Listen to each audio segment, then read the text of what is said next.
लग्नानंतर होईलच प्रेम या मालिकेच्या पुढील काही येणाऱ्या भागांमध्ये आपल्याला आता जबरदस्त असा ट्विस्ट पाहायला मिळणार आहे आणि तो म्हणजे आता जीवा, नंदिनी, पार्थ, काव्या ह्या चौघांच्या नात्यात आलेला दुरावा कमी करण्यासाठी आता जीवा आणि काव्या जीवाच्या आकांताने प्रयत्न करत आहेत. आता नेमका हा दुरावा कमी होणार का आणि झाला तरी कसा होणार, सगळं काही जाणून घेऊया आपल्या व्हिडिओमध्ये. तर आता आपण पाहतोय सध्या नंदिनी ही तिच्या माहेरी येऊन राहिलेली असते आणि आता तिने जीवाबरोबर घरी परत जाण्यासाठी साफ नकारही दिलेला असतो.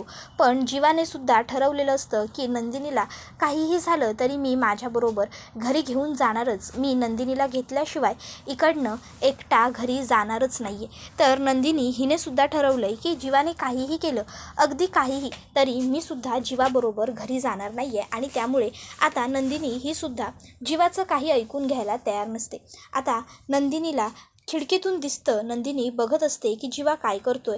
त्यावेळी तिला कळतं की जीवा हा बाहेर थंडी पडत असताना एकटा कुडकुडत बसलेला आहे.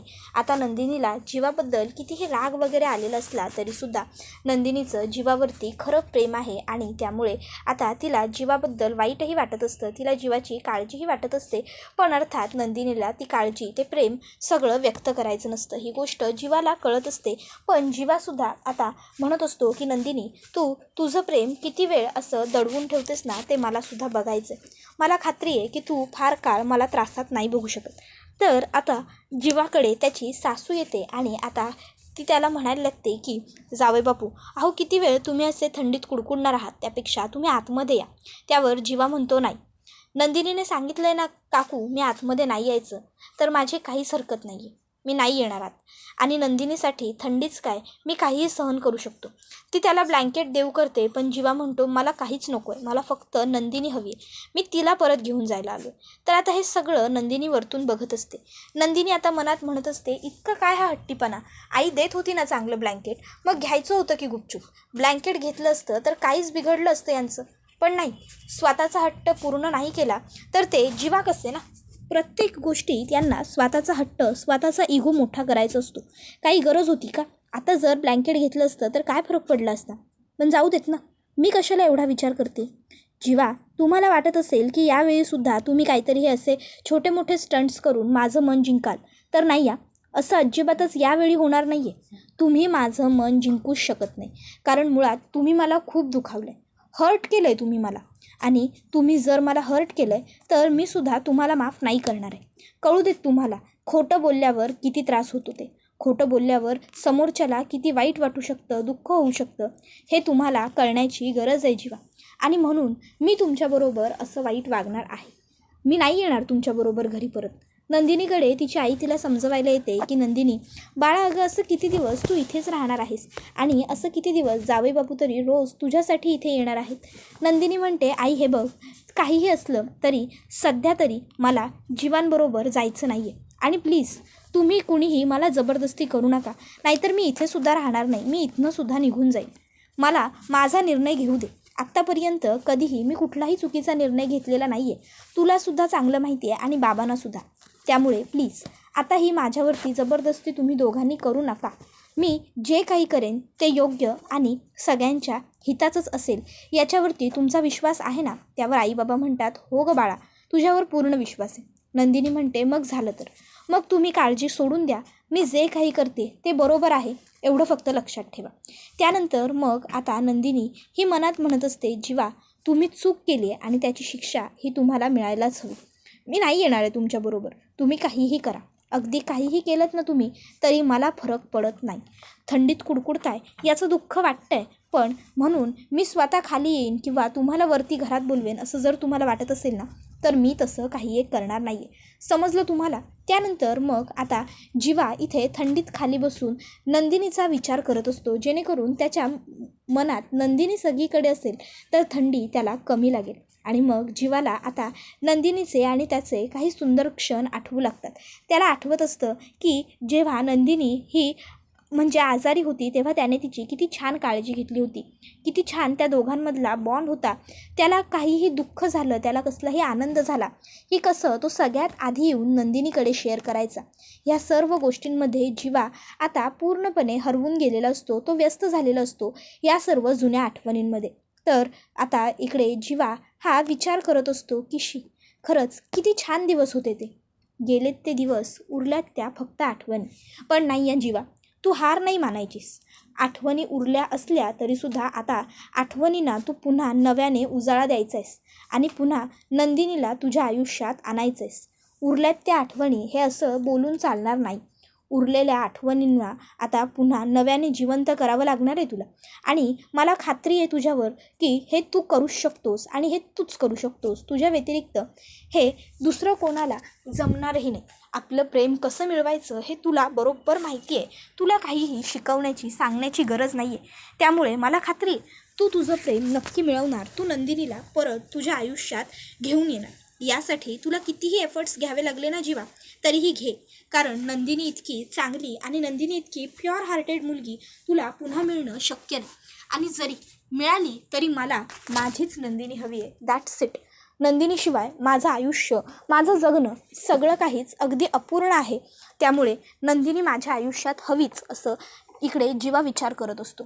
तर दुसरीकडे आता पार्थ जो आहे तो सुद्धा काव्यावरती नाराज असतो, काव्यावर रागवलेला असतो. त्यामुळे आता तो सुद्धा काव्याबरोबर बोलायचं नाही. त्यामुळे तो बेडरूममध्ये काम करायला बसलेला नसतो. तो आता हॉलमध्ये काम करत बसलेला असतो. इतक्यात रम्याची नजर पार्थवरती पडते. आता रम्या बघते की पार्थ मगापासून लॅपटॉप मांडीवरती तर घेऊन बसलेला आहे, पण पार्थ काही कामच करत नाही आहे. मग रम्या त्याच्याकडे येते आणि त्याला विचारते, पार्थ काय रे, काय सुरू आहे तुझं? नाही म्हणजे मी मगापासून बघते की तू लॅपटॉप मांडीवर घेऊन नुसता बसलेला आहेस, काही कामच करत नाही आहेस, काय झालं आहे काय? नाही म्हणजे घरात सध्या जे काही घडलं आहे त्यानंतर तुझं कामामध्ये लक्ष नसेल हे मला कळतं आहे, पण मग तू हे असं लॅपटॉप मांडीवर घेऊन बसण्याची काय गरज आहे? काही झालं आहे का? तुझा चेहरा मला असा उतरल्यासारखा, पडल्यासारखा का वाटतोय? तुला काही कामामध्ये डिफिकल्टीज आहेत का? हे बघ, जर कामात काही अवघड असेल किंवा तुला एखादी गोष्ट सॉर्ट आऊट करायला जमत नसेल तर तू माझी हेल्प घेऊ शकतोस. नाही म्हणजे कामात आपण दोघंजणं कलिग आहोत, त्यामुळे एकमेकाला मदत तर आपण नक्कीच करूच शकतो.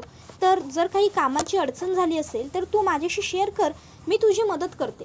त्यावर पार्थ हा रम्याला म्हणतो, नाही कामात काहीच प्रॉब्लेम नाही आहे. ॲक्च्युली माझं ना थोडं डोकं दुखतं आहे आणि त्यामुळे मला सुचत नाही आहे काही, जरा टेन्शन आले. त्याबरोबर रम्या म्हणते, अरे एवढंच ना? काय पार्थ, हे आधी नाही का सांगायचंस? विसरलास? पूर्वी जेव्हा तुझं डोकं दुखायचं तेव्हा मी काय करायचे? मी तुझं मस्त डोकं चेपून द्यायचे, बाम लावून खसाखस. आजही आपण तेच करूया. मी एक काम करते, मी पटकन जाते आणि आईच्या खोलीतनं बाम घेऊन येते. मग तुझ्या डोक्याला मस्त खसाखस जरा बाम घासून देते. मग बघ तुला आपोआपच स्वतःहून कसं बरं वाटून जाईल ते. मी आलेच. आणि मग आता लगेचच रम्या धावत वसवत्तेच्या खोलीत येते आणि वसवत्तेच्या खोलीतनं आता ती बाम घेते आणि खाली येते आणि पार्थला म्हणते, पार्थ ये, मी तुझ्या डोक्याला जरा मसाज करून देते. मसाज केला की नाही की बघ कसं तुझं डोकं दुखायचं आपोआप राहून जाईल ते. आणि मग रम्या पार्थच्या डोक्याला बाम लावते. आता रम्याला सांगताना काव्याने पार्थला ऐकलेलं असतं की माझं डोकं दुखतंय. त्यामुळे मग आता काव्या ही सुद्धा पटकन जाऊन त्यांच्या खोलीतनं बाम घेऊन येते. पण काव्या खाली येऊन बघते तर काय, तोपर्यंत रम्याने पार्थच्या डोक्याला बाम लावायला घेतलेला सुद्धा असतो. आता खरं तर रम्याला पार्थच्या एवढं जवळ बघून काव्याला खूप जास्त राग येत असतो. काव्याला हे सगळं अजिबातच आवडत नसतं, पण गप्प राहण्यावाचून तिच्याकडे काहीसुद्धा पर्याय नसतो. कारण पार्थने तिला आधीच सांगितलेलं असतं की माझ्या आयुष्यात कोणी यायचं कोणी नाही हे सगळं ठरवण्याचा जो अधिकार होता तो तुम्ही आता गमावलेला आहे. त्यामुळे मग काव्या ही गप्प राहणं पसंत करते. ती मनातल्या मनात म्हणत असते, देशमुख तुम्ही आज जे वागताय ते खूप चुकीचं आहे. नाही मला मान्य आहे तुम्ही माझ्यावर रागवलाय, आपल्या दोघांमध्ये सध्या वाद सुरू आहेत, तुमचा माझ्यावर राग आहे वगैरे, सगळं अगदीच सगळं बरोबर आहे आणि ते सगळं रास्तही आहे, मला मान्य आहे. पण म्हणून तुम्ही माझे अधिकार कुठल्या दुसऱ्या मुलीला दिलेले मला नाही आवडणार, नाही चालणार मला. मी तुमची लग्नाची बायको आहे. तुमच्या डोक्याला बाम लावून देणं, तुम्हाला त्रास होत असताना तुमची काळजी घेणं, हे सगळे हक्क, हे सगळे अधिकार माझे आहेत. पण नाही म्हणा, या सगळ्यात तुमचीसुद्धा काही चूक नाही आहे. तुम्ही मला माझे हक्क, माझे अधिकार देऊ केले होते, पण मीच मूर्ख होते, करंटी होते की मी स्वतःहून माझे हक्क घ्यायला नकार दिला होता. आज मला माझे हक्क हवेत, पण तुम्हाला ते द्यायचे नाही आहेत. असो, पण मी माझे हक्क नक्की मिळवणार आणि लवकरच मिळवणार.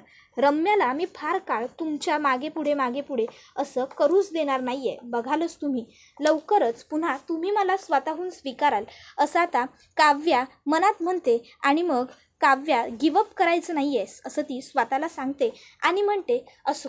आणि ती आता स्वतःच्या रूममध्ये येते. रूममध्ये येऊन आता काव्या ही तिच्या आणि पार्थच्या काही जुन्या आठवणी आठवत असते, जेणेकरून पार्थने तिला सांगितलं होतं की जेव्हा कधी आपल्याला वाईट वाटेल तेव्हा जुन्या चांगल्या आठवणी आठवायच्या, मग आपल्याला होणारा त्रास हा कमी होतो. मग आता काव्या ही तिच्या आणि पार्थच्या त्या खोलीमधल्या जुन्या आणि काही चांगल्या आठवणी आठवू लागते. आता तिला आठवत असतं की कशी पूर्वी ती पार्थबरोबर सतत भांडत असायची आणि पार्थ कसा तिला प्रत्येक वेळी समजून घ्यायचा, सपोर्ट करायचा. तर इकडे रम्याने बाम लावून दिल्यानंतर पार्थचं डोकं जरा ठणकायचं कमी झालेलं असतं. आता पार्थ ऑफिसला चाललेलं असतो तर रम्या मी सुद्धा तुझ्याच बरोबर येऊ का तुझ्या गाडीतनं असं विचारते. पार्थ ठीक आहे म्हणतो. त्यानंतर ते दोघं चाललेले असतात तर मालिनी काकूंच्या लक्षात येतं की काव्या आणि पार्थमधलं भांडण बघून रम्या हल्ली पार्थच्या खूप जास्त मागे पुढे करू लागले. त्यामुळे मग आता मालिनी काकू रम्याचं ऑफिसला जाणं बंद करत असतात. पण आता पार्थ म्हणतो की नाही आई, अजिबातच नाही.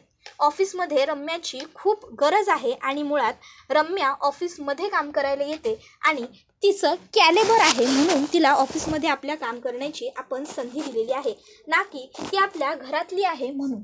त्यामुळे तू तिचं ऑफिस हे असं बंद नाही करू शकत. तू तिचं कॅलेबर, तिचं टॅलेंट हे असं डिनाय नाही करू शकत. आणि तसंही तिचं माझ्यावरती प्रेम होतं ही गोष्ट कमीत कमी तिने सगळ्यांच्या समोर कबूल केली. आणि कोणीतरी म्हटलं होतं, खरं प्रेम कबूल करायला आणि आपलं प्रेम व्यक्त करायला हिंमत लागते. आणि रम्याने ती हिंमत केलीही होती. आता अर्थात मी तिचं प्रेम स्वीकारलं नाही, मी मूर्खपणा केला. पण त्यामुळे रम्या हिला ऑफिसला जाणं बंद करशील हे चुकीचं आहे. रम्या ऑफिसला येणार आणि आज जर तिला माझ्या गाडीतून यायचंय तर ती माझ्या गाडीतून येणार असं आता पार्थ म्हणतो. आता हे ऐकून रम्या तर अगदी आकाशातच जाते. रम्याला खूपच आनंद झालेला असतो. मग रम्या आता वसवत्त्याकडे येते आणि वसवत्त्याला हे सगळं सांगते की आई, चक्क आज पार्थ माझ्यासाठी मामीबरोबर भांडला. मामीला त्याने सांगितलं की रम्याला जर माझ्याबरोबर ऑफिसला येण्याची इच्छा आहे तर रम्या माझ्याबरोबर ऑफिसला येणार वगैरे. काय सांगू तुला, मला केवढा आनंद होतो आज. खऱ्या अर्थाने मला असं वाटतंय की आज पार्थ माझा झालाय, फक्त माझा आणि मी पार्थची. आई, आता मी आम्हा दोघांमध्ये ना कोणालाच येऊ देणार नाही, अगदी कोणालाच नाही. आता पार्थ फक्त माझा आहे आणि मी सुद्धा फक्त पार्थची, बस. त्यावर वसवत्त्या म्हणते, हो ग बाळा हो, हे सगळं होणार होतंच, आपल्याला माहीत होतंच. शेवटी देवसुद्धा खऱ्या प्रेमाची साथ नक्कीच देतो. पण आता लक्षात ठेव, आता पार्थला मिळवलंयस, आता पार्थला गमवू नकोस. पार्थच्या सतत बरोबर राहा, त्याच्या मागे पुढे कर. त्याला काय हवंय काय नकोय या सर्व गोष्टींकडे बारीक लक्ष ठेव. ज्या सर्व गोष्टी त्या काव्याने केलेल्या नाही आहेत ना, त्या सर्व गोष्टी आता तुला करून दाखवायचे. तुला प्रत्येक वेळी पार्थला त्याच्याबरोबर तू कशी आहेस या गोष्टीची जाणीव करून द्यायची, समजलं? त्यावर रम्या म्हणते, हो गाई, तू काही काळजी करूच नको. बघ, मी प्रत्येक वेळी कशी पार्थच्या बरोबर राहते आणि पार्थला माझं त्याच्यावरती किती प्रेम आहे हे दाखवून देते. तो सुद्धा स्वतःहूनच ही गोष्ट एक्सेप्ट करेल की त्याने उगाच मला नाकारलं. वसवत्त्या म्हणते, असंच झालं पाहिजे. रम्या, लक्षात ठेव, ती काव्यासुद्धा महाचिकट आहे, अगदी तिच्या बहिणीसारखी. ती पार्थच्या मागे पुढे करण्याचा पुरेपूर प्रयत्न करेल. ती तुला पार्थपासून दूर करून स्वतः तिथे शिरकाव करण्याचा सुद्धा प्रयत्न करेल. पण तुला तसं होऊ द्यायचं नाही आहे.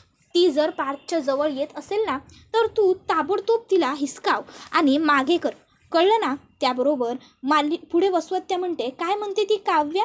पार्थ तिला काय म्हणतो? फिसकारणारी मांजर ना? आता त्या फिसकारणाऱ्या मांजरीला तू बरोबर हकल, टोला दाखव तुझा. त्यावर रम्या होकार देते आणि मग ते दोघंजणं ऑफिसला निघून जातात.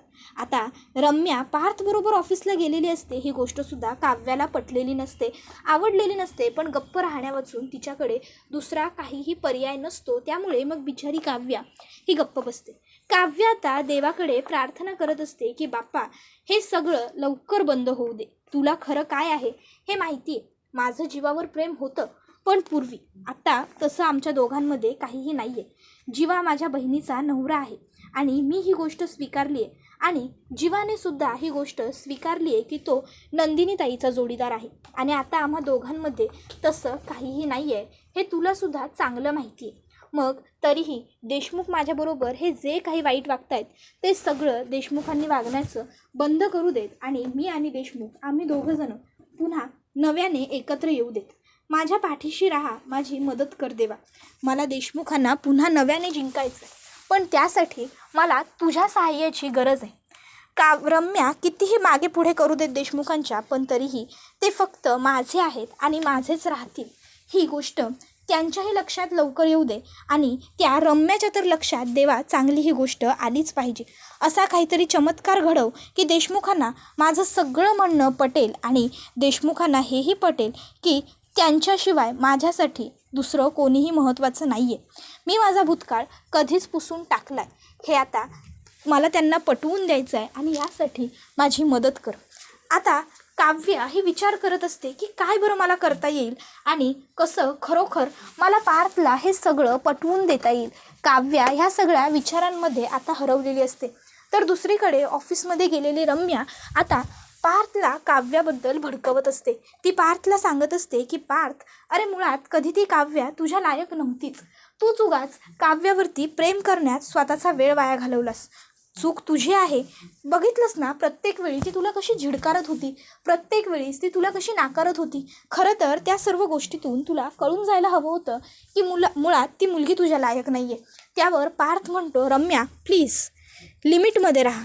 नाही, काय आहे ना, तू जर तुझं लिमिट क्रॉस केलंस तर मला तुला आठवण करून द्यावं लागेल की काहीही असलं, कसंही असलं तरी माझं आणि काव्याचं नातं आजही शाबूत आहे. आजही काव्याच माझी बायको आहे. त्याबरोबर हे ऐकून रम्याला राग येतो. तर दुसरीकडे आता नंदिनीसुद्धा विचार करत असते की शिट, काय सुरू आहे हे सगळं. जीवा का ऐकत नाही आहेत माझं आणि का असे हट्टाला पेटलेत ते. त्यांना का कळत नाही आहे की त्यांनी काहीही केलं तरी माझ्यावर त्याचा काहीच फरक पडणार नाही आहे. माझ्यावर असर नाही होणार जीवांच्या ह्या वागण्याचा. मी त्यांच्यावर प्रेम करायचे याचा अर्थ असा होत नाही की ते त्यांच्या मनात येईल तेव्हा मनात येईल तसं माझ्याशी वागू शकतात. नाही, त्यांना कळायला हवं की त्यांची चूक होती आणि त्यांनी माझ्याबरोबर हे असं खोटेपणाने वागायला नको होतं. त्याबरोबर आता हा व्हिडिओ इथेच संपतो. व्हिडिओ आवडला असेल तर व्हिडिओला लाईक करा. चॅनलवर नवीन असाल तर चॅनलला सबस्क्राईब करा आणि बेल आयकॉन आठवणीने प्रेस करा, जेणेकरून तुम्हाला पुढच्या प्रत्येक व्हिडिओचं नोटिफिकेशन मिळत जाईल आणि सर्व व्हिडिओंचा आनंद हा अगदी उत्तम पद्धतीने घेता येईल. चला तर मग मित्रांनो, आजच्या पुरतं इथेच थांबूया. पुढचा व्हिडिओ येईपर्यंत या व्हिडिओचा छान पद्धतीने आनंद घेत राहा. लग्नानंतर होईलच प्रेम ही मालिका तुम्हाला कशी वाटते हे देखील कमेंटमध्ये सांगायला विसरू नका. चला तर मग आजच्या पुरतं इथेच थांबूया. टाटा, बाय बाय, धन्यवाद. Take care all of you.